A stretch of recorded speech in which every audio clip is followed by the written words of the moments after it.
So welcome to today's Strategy Imagination Forum, the first of the season. The forums are designed to introduce the most innovative strategies that we can glean from our membership and friends of our membership. They're aimed at being attractive to academics, business executives, and consultants. This session is going to be on data-driven innovation. We have three distinguished speakers. Our first is Michael Andersen, a venture capitalist and adjunct professor at Copenhagen Business School, who's going to discuss how innovation and exnovation work together for corporate strategy. Our second speaker is going to be Juul Poulsen, who's going to discuss the academic issues from his business perspective as CEO of Valuer.ai, a leading platform vendor of data-driven innovation. And he's going to discuss how AI-based clustering can help professionals identify adjacent and intersecting business opportunities. And to wrap it up will be Malcolm Clapson, leader of the Cap Gemini's Innovation Center, who's going to discuss the consulting aspects of data-driven innovation, and in particular, how data-driven innovation has improved the consulting workflows at Cap Gemini. So gentlemen, take it away, please. Thank you, George. Then I will start by wholeheartedly welcoming all the participants to this webinar, and thank you for the invitation to give us room and time in the Strategy Imagination Forum to do an ABC presentation. ABC in the sense that I'm trying to address the merely academic aspects of today's subject, whereas Dennis Juul Poulsen, the CEO of Valuer, he will go into the business aspects, and Malcolm Clapson will address some of the consulting aspects of this important matter. So by way of composing the panelists, we have tried to cover the ABC objective of the Strategy Imagination Forum, which we have found very appealing to look into. Yes, could I have the next slide, please? Yes, thank you. And my starting point for being interested in the data-driven innovation and how that interrelates to corporate strategy is a research project undertaken together with Torben Pedersen, who's also well known at the Strategic Management Society, and he's currently a professor at the Bocconi University in Milan of Italy. Together with him, we have conducted quite a bit of research, and that has culminated in the book you see presented here. And the starting point here has been that there are in a data-driven world tainted by big data, a number of possibilities which we haven't seen before. The starting point is a little bit old classical philosophy from Socrates, who is said to have stated, "I know that I know nothing." Quite ironically, Socrates actually never said so. It is a misquote in both by philosophers and in the academic world, unfortunately, because it was Cicero who large number of years after said that. What Socrates indeed said, and you will bear with me, then I'm not into ancient Greek language, but something which can be translated a little bit into what I do not know, I do not think that I know either. So this is quite different from what we normally believe Socrates to have said, but interesting in a sense that what Socrates really said, I do not think that I know either, is that he is recognizing fully that there may be blind spots out there. And this has been a main driver in the cognitive theory behind data-driven innovation, because we have looked into the world of blind spots, the world of unknowns, which we have found appealing, building a little bit on Daniel Kahneman, the Nobel laureate's interesting findings about how our human minds are biased. A little bit a layer over that is presented in our book, because we address the issue that experience may be our false friend from time to time. And therefore, it has been interesting for us to look into new ways of getting knowledge, in particular knowledge about the unknowns, meaning that how can we make the unknowns known? And this is very relevant to the notions of strategy and innovation, which you see here on the slide, because normally we tend to look very much at strategy and innovation unilaterally, look at them one and another, whereas in the data-driven world, we have a much better possibility to tie these two terms more together and work with strategy and innovation ambidextrously, so to speak. And one of the ways we are directing our research is to look on startups and scale-ups. And startups and scale-ups are not really defined in the definition handbooks, but I think everybody will agree that startups are very early stage companies, very often built on innovative ideas, whereas scale-ups, they are building upon the innovation gathered, but trying to make a growth story. So this is also paired with the terms innovation and exnovation, because when we look at startups, startups are closely tied to innovation, whereas scale-ups are more tied to exnovation. And maybe I should rest a little bit here and explain the difference between innovation and maybe look a little bit into exnovation, what exnovation carries with it. Because exnovation is the opposite of innovation. Exnovation is when you have found, so to speak, a needle in the haystack, some piece of innovation which is really unprecedented, and you want to build your business case around that innovation as you would like to scale up the activities. So exnovation is very much with standardization, growth, procedures, etc.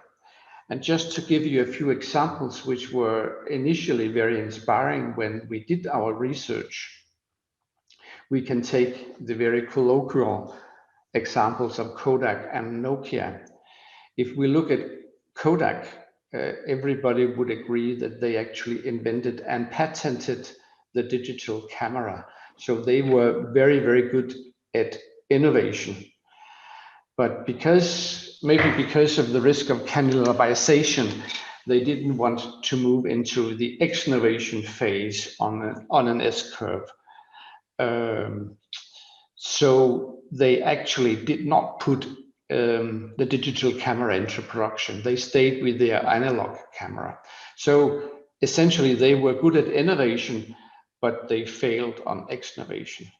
Nokia, as a producer of mobile terminal handsets, had the exact opposite experience. They were extremely good in their high days on exnovation. They were the world's leader in the production of mobile phone handsets, producing millions of batches of these handsets in a very efficient and effective manner. But clearly, for instance, with the advent of the smartphone, in particular the iPhone, they didn't take the innovation from there sufficiently into consideration. And we all know the story that they then fared less well than they would have done if they had paid more attention to bringing innovation and exnovation together. So one of the conclusions in our book is that we need to, in corporate strategy, to work with innovation and exnovation ambidextrously, because if we want to move up on the so-called S-curve and really realize growth strategy in our business cases, then we need to pay attention to the interplay between innovation and exnovation. One doesn't work without the other. Yes, that concludes this part. Then, of course, I could dwell a long time about the cognitive theory, but essentially, most of it, or a main part of it, is captured by this figure where we have 4 quadrants. Quadrant 1 is the known quadrant, where we actually base ourselves very often on experience. And here I have already addressed the risk that we may see from time to time, that experience is our false friend, in particular when we deal with innovation. So the theoretical question is then, how can we actually move into quadrants 2, 3, and 4?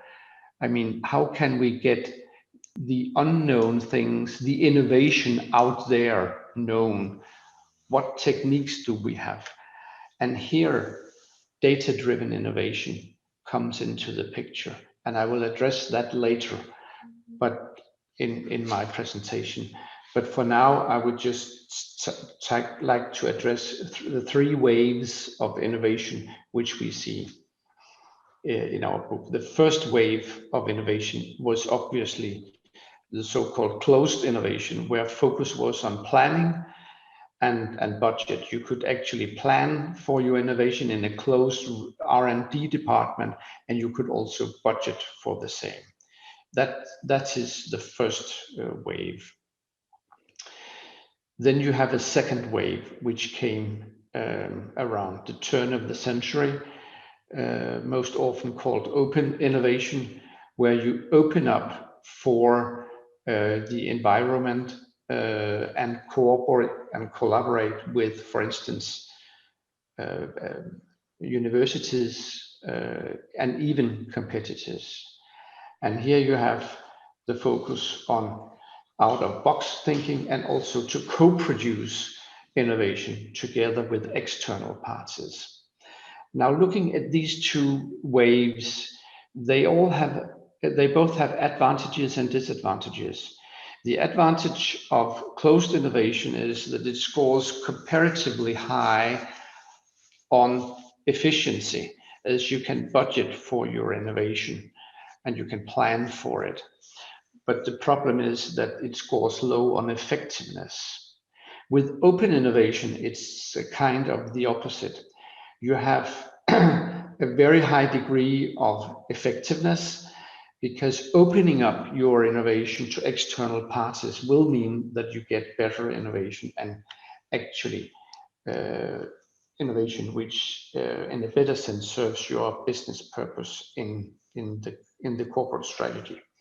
However, the negative side, the downside of open innovation is that it is costly and it takes a long time. So essentially, open innovation scores low on efficiency, high on effectiveness, but low on efficiency. So in our book, we have tried to address how can you actually develop innovation which kills 2 birds with just 1 stone. I mean, base innovation on high effectiveness and high efficiency at the same time. And here our book comes with the proposition that one of the inroads to obtain a high efficiency and a high effectiveness in innovation is to rely on the data-driven model. This means that you can actually access innovation from one of the vendors in the market space, where innovation is accessed by way of AI and based on the data which are available on these platforms and available in the cloud generally. So the data-driven approach is one of the inroads to see this third wave of innovation materialize. And it goes hand in hand actually with a new way of working, because in many of our academic books on innovation, we talk about the so-called innovation theater during the last couple of years, meaning that very much innovation is based on analog and physical methodologies. It's partly based on emotional addresses. You're dealing with the world of the knowns, and thereby you obtain long-lasting workflows with innovation. However, the data-driven model allows for digitization of innovation, meaning that if you can launch missions on some of these platforms, you move from an emotional to a cognitive approach to innovation, thereby dealing not only with the knowns, but also with the unknowns, because the big data-based platforms, they have knowledge about information or innovation, which is not known to the client, to the one who makes these missions in the first place.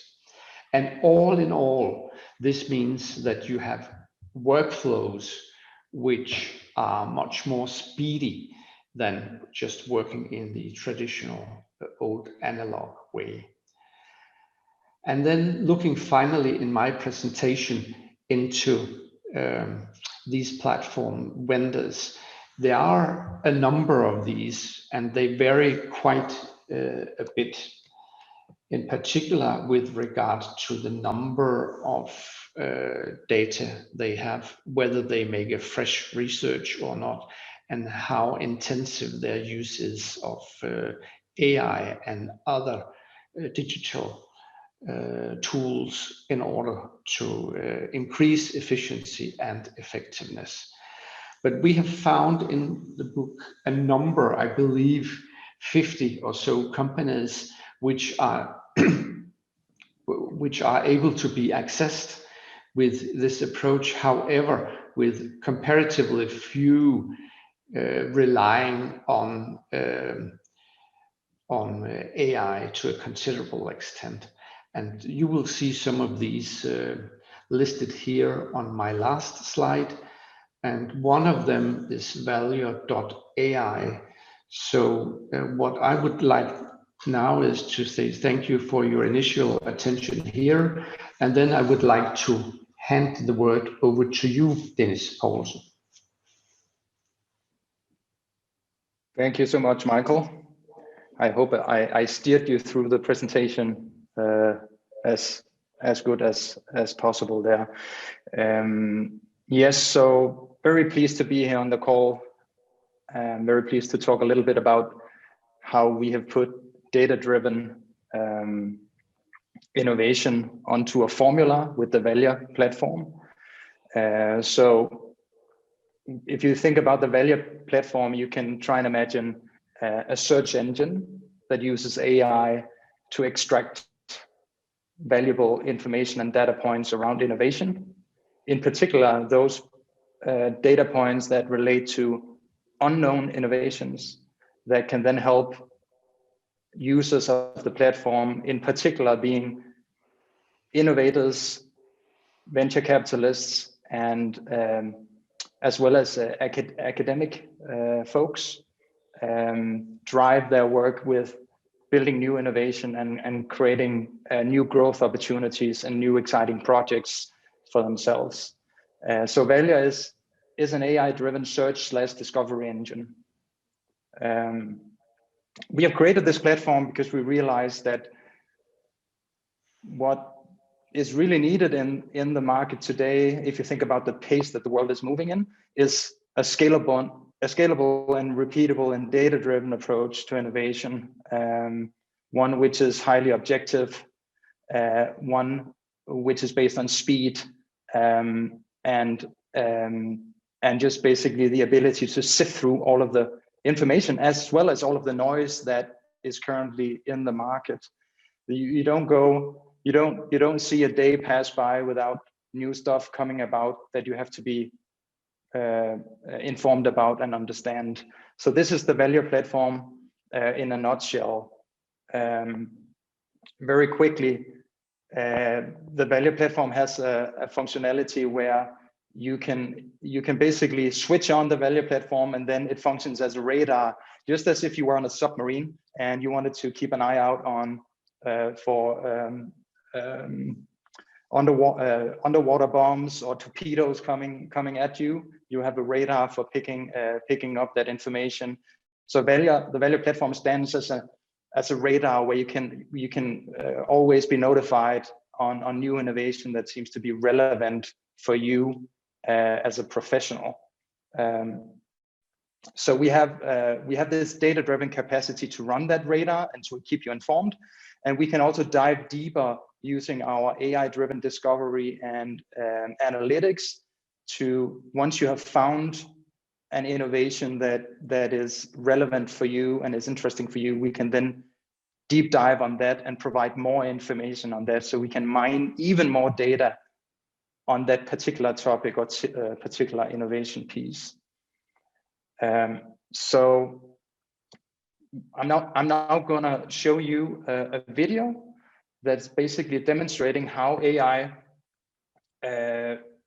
how you can use AI to cluster up large quantities of data, and in particular data on new innovation and companies that are working with the new solutions and innovation that is changing the world that we know today.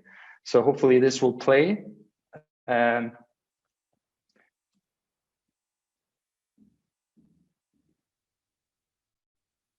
Yes. So let's just pause the video here just for a second. So what we're looking at here is a group, an uncategorized group of 1,000 companies within a space called water tech. So companies that are working in one way or the other with water technologies. And this particular investigation was done with a global client of ours that is a producer and manufacturer of water technologies and water equipment and water pumps, etc. And they were utilizing the Valuer platform to basically understand for themselves, so what is actually happening within the entire water technology space. And for them, the most important thing was to understand what types of technologies, what types of applications and solutions are actually out there in the market that are not currently in our core business, within our within the perimeter of what we know today. So basically what we did was to run our clustering algorithm.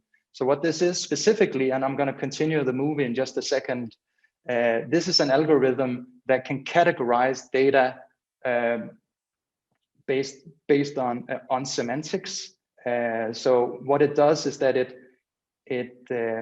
analyzes the descriptions of all of these companies that you see here on the screen, and in particular these companies have descriptions on their technologies, on their business model, on the solutions. So the clustering algorithm scans through all of those descriptions, and basically what it does is to position those companies on a map based on how similar or dissimilar, if you will, they are to each other. So I'm just going to play the video now so you can see how that algorithm actually works in real time. So as we move ahead here, and this is of course a little bit speeded up, so we don't have to sit and wait for this. This can take hours. So at this point in time, the algorithm has started to basically categorize the data. So it's now starting to understand which of these companies are actually most similar to each other, meaning which are playing in the same field. That would be another way of explaining it. And as you can see, there are different colors on the map here, and that's the way for the tool that is running this clustering. It's a way for visualizing how these clusters and subclusters are separated from each other. So this is for us as humans, so we can see that. The clustering and the algorithm doesn't need the visualization itself because it thinks as a machine. It looks at numbers and not with eyes as we have. Fortunately, it's still like that, thank God. So it's basically now categorizing the companies and subgrouping them. And if we continue the slideshow, the video, you will then see that we go into looking at the individual companies on the screen here, and it's going to come now. So we have now created subgroups of companies within the supercluster. So we have grouped the companies, and that's, as you can see here, we are on the right hand side here. We are measuring the distance between these companies. So and the distance between the companies is an expression for how similar they are. So the further apart they are, the more dissimilar they are in this data space. So for the client that we worked with on this particular project, one of the interesting things that they learned, I'm just going to pause again here. One of the interesting things that they learned from the clustering was the fact that they had a really good understanding about those digital applications that were currently available in the market around water technologies. However, once we ran the clustering, which gives you a multi-dimensional perspective on these companies, we understood that there was actually a subgroup of companies that was encroaching on the water technology space that they already knew about, but they didn't know about this particular subgroup of companies. And that particular subgroup of companies was representing blockchain applications. So what our client in this particular case learned and took away from this exercise, this data-driven exercise, was the fact that blockchain technologies was suddenly relevant and playing a role within water technologies. So that meant that they should start looking at how can we deploy blockchain as a part of our business propositions. So this was a big discovery for them. This was a clear discovery of the unknowns in terms of innovation and finding the unknowns. And they had simply not been aware of this phenomena before, which was only discovered through this particular exercise. So even though they have many different specialists and experts, domain experts within their field, blockchain was not one of them, and therefore they had a blind, let's say, a blind spot on that particular field. And I'm sure many other fields that they haven't explored yet. So this just serves as an example of what you can do with AI in terms of extracting the unknowns from information in a data-driven fashion.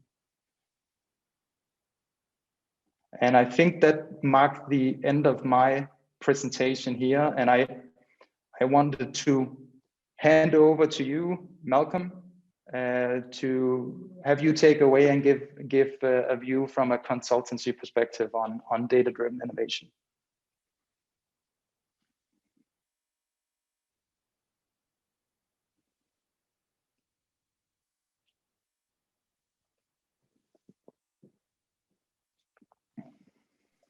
It always helps if you unmute, I think. So, you see my screen okay? Yes, we see it great. We see it, yes. Perfect. So yes, I'm just going to have a small talk with you with regards to how we've been working with data-driven innovation at Cap Gemini, and share with you some of the cases and the experiences that we've had in the group. Of course, digital transformation is a very important part of any company's future plan, particularly when it comes to outmaneuvering disruptions that potentially the customers that we work with see in the marketplace. And today there are a whole plethora of these organizations around the companies that we're working with that rely on a diverse and a rich set of different types of data sources. In fact, what we start to see is that the companies that are able to extract data from the different ecosystem partners that they're working with are of course able to combine that data into interesting ways that can help them to solve some of the strategic challenges that they have. What you see here on the map is the complexity of the innovation ecosystem that Cap Gemini supports our customers with, and also our own business with. And there's a multitude of different players here who help us to accelerate both our own business internally in terms of developing new services and offers, and those for our customers as well. And I've just added a small slide here because I think what's interesting is that we do some work with MIT and also the Capgemini Research Institute. And what you can see from this slide is that the sources of innovation for companies is actually changing quite dramatically, particularly if you start to imagine what's happening on the innovation labs and the startup labs there as well, which are kind of called out by a lot of businesses as being their primary focus for developing new solutions and new solutioning together for customers. In the Capgemini context, we've of course been doing quite a lot of scans in the ecosystem and combining lots of different data sources to understand how customers want to work in different types of environments. And we have a solution which is called the Applied Innovation Exchange. In fact, we actually have 21 of these around the world. And each of these are actually configured to take open APIs from different partners that help us to build out a portfolio of new services, if you like. What's interesting, I think, in the work that we've been doing in the Danish market, and especially with you, Dennis, is solutions that can be combined with scaling up partners who can both provide insights and value to the customer base and to ourselves as well as an organization. I'll give you an example. We've been working on this Innovation Impact Program, and the way that we work with this is to use the intelligence, the data from the solutions as a way to generate different ideas around interesting opportunity areas to dive into in further detail. So the radar that Dennis was talking about, we help to augment with people power to steer that, and then uncover opportunities that we can work with our management consultants to further develop those ideas and items. We have a kind of like a plethora of services which are built around this, but one thing that we see which is actually common to the companies that we're working with is that there are 5 foundational territories that we found where the companies are demonstrating an accelerated approach to the adoption of data and the increase of the indexed profitability for the solutions or the services that they're developing. Of course, customer obsession is super important in terms of understanding who the customers are, and the data points with regards to user preference are massive.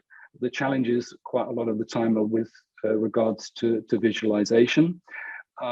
Also, those that are accelerating kind of are seeing themselves almost as software companies themselves, be like a software development company, be able to have fluid types of architecture and to be able to, share the development with the ecosystem around you. The market landscape is changing very aggressively. And when you connect in the ecosystems and have open APIs to them as well, we're obviously being able to uncover a lot more insights that potentially we haven't been able to do before. I really like the exnovation explanation, in that you're finding a needle in the haystack. And I think that what the accelerated innovation solutions are providing to us that come from the ecosystem partners like Valuer is they're giving us a leap ahead. They're reducing the amount of time that individuals need to uncover new opportunity areas for the customers that we work with. So there's a lot in here. One of the more challenging aspects of this is, of course, the culturally resilient parts, because what we find is that there's also a lot of scenarios where companies think that culture isn't shifting or changing, whereas the culture of different markets is changing and the culture in communities is changing. So these attributes are of course fundamental and the ones that we see in improving accelerated innovation. The digitally native part here, of course, is the most important. And the top bullet here, data biased businesses, we're trying to remove the thoughts of what we think and rely on the knowledge that the machines can provide to us in an unfiltered way, and then combining that with the knowledge of the management consultancy, which is of course providing the solutions and the service. And it's also creating kind of a win-win-win setup between ourselves, our partners, and the customers who are interested in working and deploying these services. If this is a future perfect utopian state of a successful business, then I will just say that there are typically 10 blockers that we can turn into enablers that can optimally help the customers to become proficient at applying these data-driven innovations themselves. Some of these won't be a surprise to you. Maybe some of them are. We've obviously discussed the ecosystem block here, but the opportunity to de-risk innovation is incredibly important for both Cap Gemini and also for the customers that we're working together with. The opportunity to work with specific talents, we also see a very strong demand to treat the innovation and data innovation as a specific discipline rather than as an additional hobby project. We see a lot of data scientists coming into the industry at this particular point in time. But if we find that the customers start to improve within 6 or 7 of these different territories, we again start to understand that we're moving towards a journey where they become themselves innovators at speed and with scale. And once we've been successful at setting up a digitally native business, if you like, the rewards are quite impressive, we would say. Just from this overview description, you can actually see that within a very short period of time, it's possible to get to some fairly significant business outcomes, which is of course what consultants are primarily focused on delivering for their customers, as well as this transformation project as well. A lot of different insights you can find. I'm just going to plug our data-powered innovation review. You can pick it up at the Cap Gemini website. And I'm going to stop there because I think it would be good to continue the discussions now around, the Q&A part of this. Is that okay? That's great. Thank you, gentlemen. That's very interesting. Got a number of questions. Let's start with how can you use artificial intelligence to predict the potential to scale up in innovation? I think if I start and then you can maybe take over, Dennis. We should maybe move a little bit into how some of these platforms are actually established and how they work in practice. I mean, in the case of Valuer, as far as we found out in our research, this company has based its platform on both startup companies and scale-up companies, measured on, I think it was in the range of 32 different parameters, with both quantitative and qualitative data. And looking across these big data environment with so many pieces of information, so many data points, you can also see that you can, if you run a mission on such a platform, you can also make a fresh investigation with new companies, new data points coming on board. So that in total, both with the existing data and with new data, allows for very bespoke analysis. But maybe you can move into more details on this, Dennis. Absolutely. And I think that there's a lot of platforms out there that you can leverage to find both scale-ups, startups, established companies, and whatnot. And I kind of brutally generalize sometimes and say, well, you can definitely use the yellow pages if you know what you're looking for, right? If you are shopping for the hairdresser in your local town and you need to find them and maybe their phone number, you can definitely look that up on the yellow pages.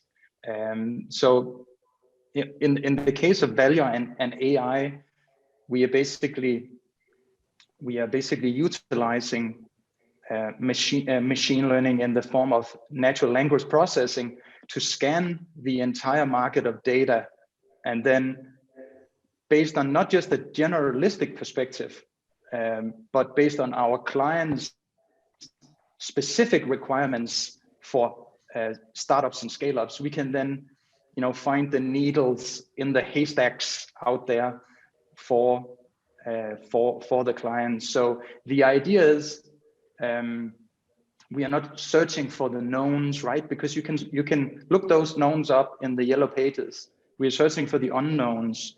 So it might be companies that they know exist, but it might not be companies that they think are relevant to them, right? So if they don't understand the business model, the vision they have, what the founders are working towards establishing and creating, then they will never arrive at the conclusion that that's relevant for them. And that finding that relevancy and that similarity in those companies in the market is the secret sauce, or the main differentiating factor of the Valuer platform. That's what we enable. And you can definitely deploy many forms of AI and machine learning in that, or on that particular use case. But what we have specialized in, just to briefly conclude with that, is to use the power of semantics and essentially to be able to interpret customer needs and then translate that into the global data space, and then find the semantic similarities within the data. And that way we can quickly matchmake and quickly pinpoint the most relevant companies, startups, scale-ups, even established companies for our customers to work with. Okay, just to follow up, Dennis, there's a couple of questions about after you discovered the importance of Bitcoin, how were you able to validate it wasn't just a difference without a meaning? And that's a tough question, to be honest. That's what I was asked a couple of times. Yeah. Yeah, really vital question, of course. So when you look at, this is my perspective, of course, alone. But if you try and imagine, innovation is many different things. You have the likes of Elon Musk, and you have Steve Jobs. That was also one of the questions, right, alluding to the invention of the iPod and the iPhone and etc. So you have those very, very distant outlier cases. There are only a few of those in human history compared to all of the, let's just call it, for the sake of understanding, smaller innovation pieces that are taking place all the time in the market, right? So for a company like our client looking for digital applications to build on top of their water products, right? For them, it's very important to understand what are the next technology, what are the next product I need to build on my solution to become, to stay competitive in the market. So for them to understand blockchain, not as a finished solution for them to just deploy immediately, but for them to realize that that's actually a business model that they could leverage. So for them, blockchain was understanding that they could build an economy around the distribution of water in the market, right? So using blockchain as a system, as an economic system for distributing water and keeping track with the distribution of water, and making that secure as well. So for them, it's all about, making sure that water is distributed to all parts of the world so everyone can have clear drinking water. So how do we do that in a secure way and a systemized way, or systemic way? Good, thank you. Malcolm, could you describe more about how this approach has fundamentally affected the consulting workflow at Cap Gemini? I can see it as a new framework for doing projects, but has it really changed the thinking about consulting? I think it's helped us to accelerate much more in terms of decision making. Okay. So the AI algorithms that we're employing, especially around this innovation impact program, they're leaping us maybe 2 or 3 months into the future in terms of being able to collect and assimilate the information. Of course, the tools aren't perfect, but I mean, other areas where it's really had an impact. So we run a lot of the innovation governance forums for large blue chip companies. We have a backlog, and we'll bring the backlog into the customers. And before we do that, we meet with the C-suite and find out what their priorities are. What's quite interesting is that we've started to remove the bias of even the innovation governance councils now in the decision-making process, which is really it's really interesting if you start to think about how innovation projects are actually funded. So it's really interesting, and it's also, we find ourselves in an interesting discussion sometimes because the executives don't always agree with the algorithm. Right. In terms of and there you find a really interesting set of discussions, but it generates other thoughts in their heads, and I think for us it's, we're helping them to understand how to use the tools and how they need to worry less about some of the standard concerns around basic operating procedures, because once they start to trust the algorithms, then we start to see them improve their proficiency in some of those 10 markers that I talked about. What have been some, you mentioned biases, what have been some of the strongest biases you've observed? The strongest biases, there's a lot of questioning with regards to the actual output of the data, but 9 times out of 10 that tends to come down to the visualizations.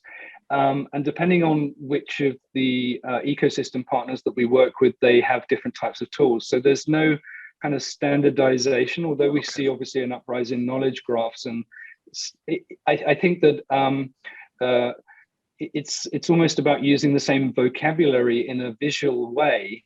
And as as we were seeing in Dennis's presentation, you need to have the narrative to be able to understand the model sometimes and what's actually being presented to you.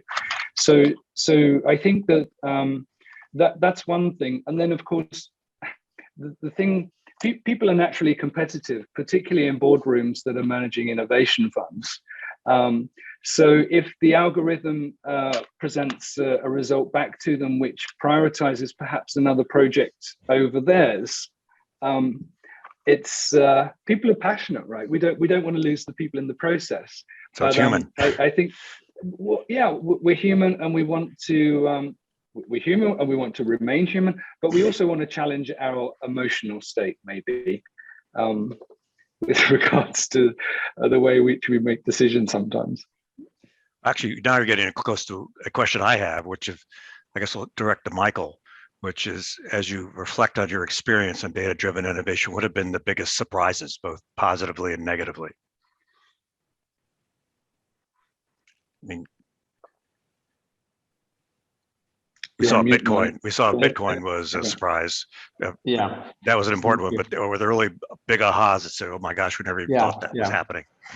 I think on the negative side, to make that very clear, that it is far more costly and far more resource demanding to build up such a platform with data-driven innovation. I mean, it's not just a quick fix. It takes years to establish, and once you have gained some beachhead with your platform, there will still be a lot of ongoing development, both in terms of the data you put in, but also with regard to the AI. On the positive side, I'm actually quite thrilled about how this approach can revolutionize some parts of the consulting industry. I do respect, George, that this is an infant industry with data-driven innovation. But imagine if you just look at Dennis Poulsen's cluster analysis. Yes. You will say that, for instance, the strategy consulting companies, they are still working very much in the beginning of their strategy client projects with either a positioning analysis or some kind of ways to categorize different kinds of competitors and stuff like this. Here it has come as a surprise to me that Dennis's cluster analysis can actually be used as an inroad to a digital inroad to kickstart strategy projects, because you don't need to have 3, 4, 5 young consultants sitting there making a traditional industry analysis. Here you can just, so to speak, press the button and you get the start of a consulting project. The first 3 to 4 weeks, they are already on your screen.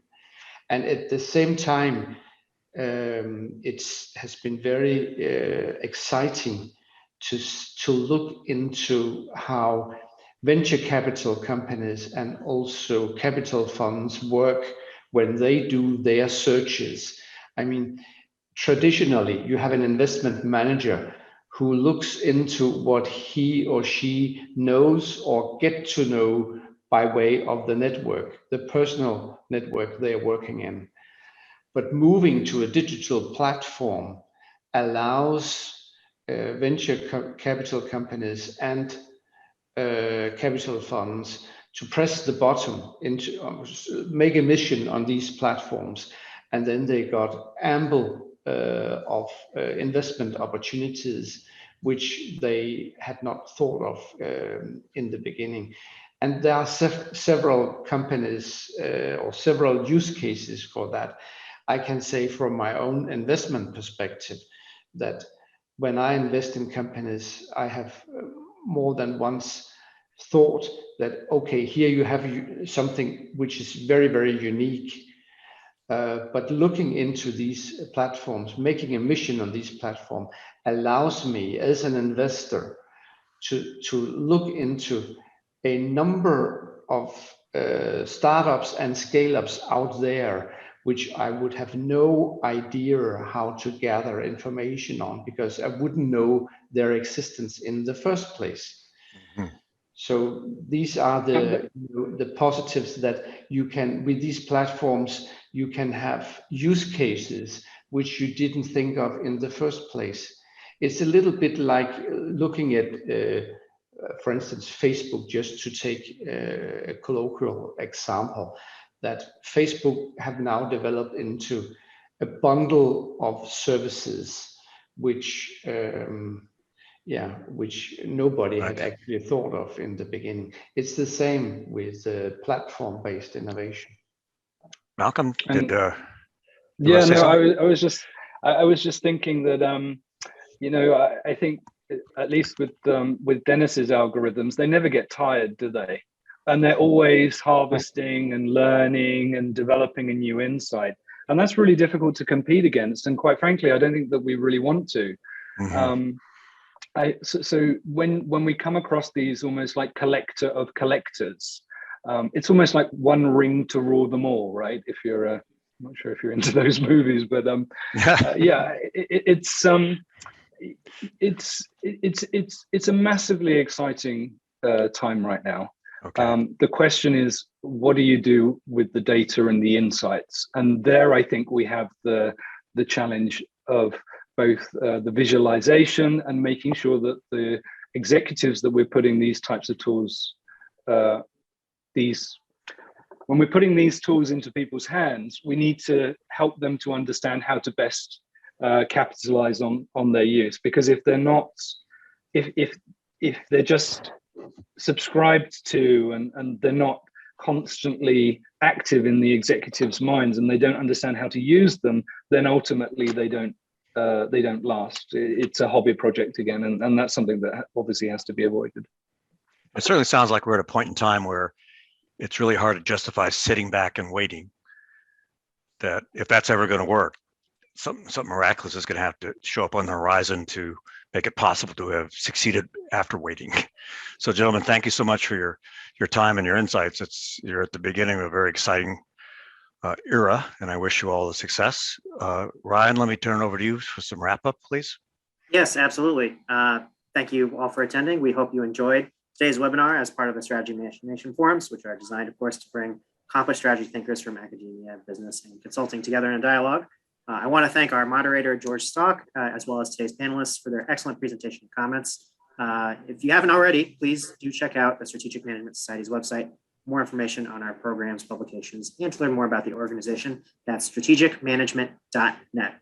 Otherwise, I want to wish everyone a happy holiday season, and we will hopefully see you on for future Strategy Imagination Forums in the new year. Take care.